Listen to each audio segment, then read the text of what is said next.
So tell me a bit about your family and your life in Warsaw before the war started. Yes, so when the war started, I was almost 8 years old. The war began in September, so in Yeah, yeah. August we went on holiday in the mountains in Zakopane and had to come quickly to Warsaw, remember, coming by train.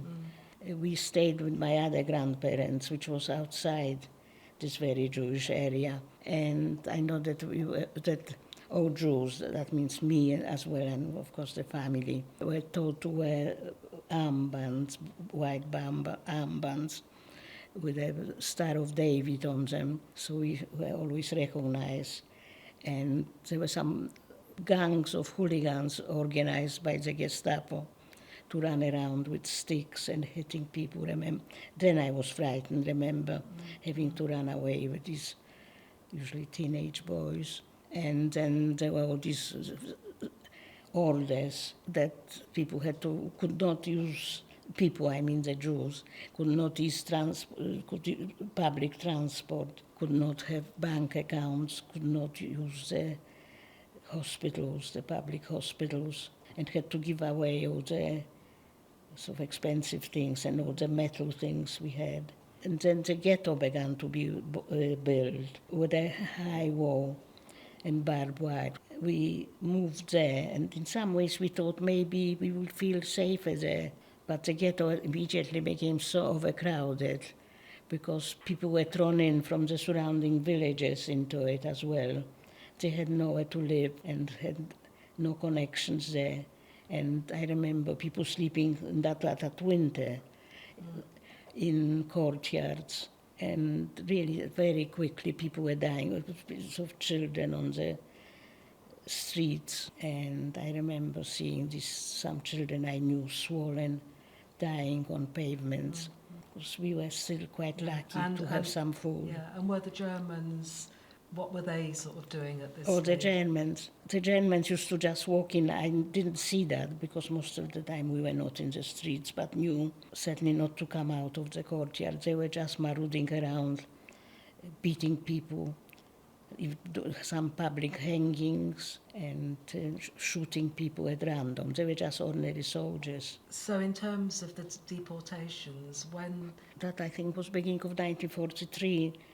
There appeared sort of white posters on walls saying that everybody was going to be evacuated for work out of the ghetto and to volunteer and queue up onto the trains. And I remember people sort of very frightened.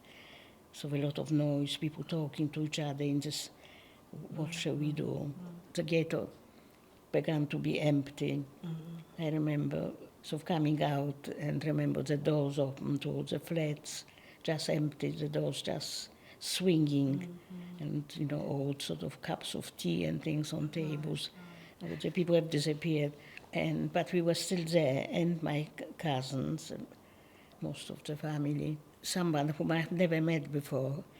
His name was Michał Klepfrisch, amazingly brave, self-sacrificing young Jew. He must have known my mother. He came and told us that we could come with him immediately. He had found a Polish family who offered to hide us, and so we quickly were told to put on double clothes, sort of double sweaters, double things, because we're not to carry anything with us, and say goodbye very quickly. It was all done so quickly I can hardly remember.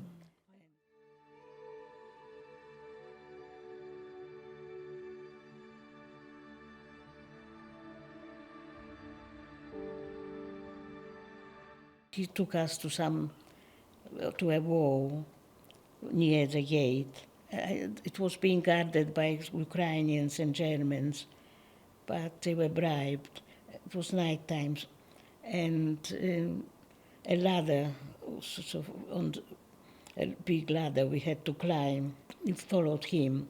We jumped on a bus outside, but very quickly people began to look at us.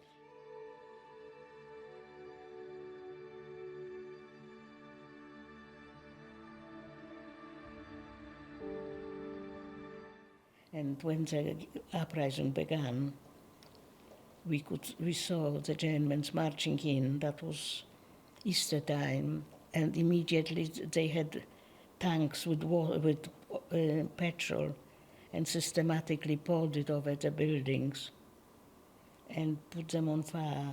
I just And can't the people, no, imagine what that, knowing that your whole family, your mother yes, everybody and was there. grandparents were still there, what that was. And everybody I knew really who was still there, everybody.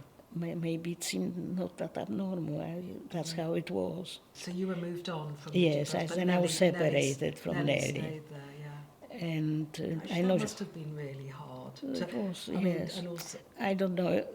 It was also hard. I probably.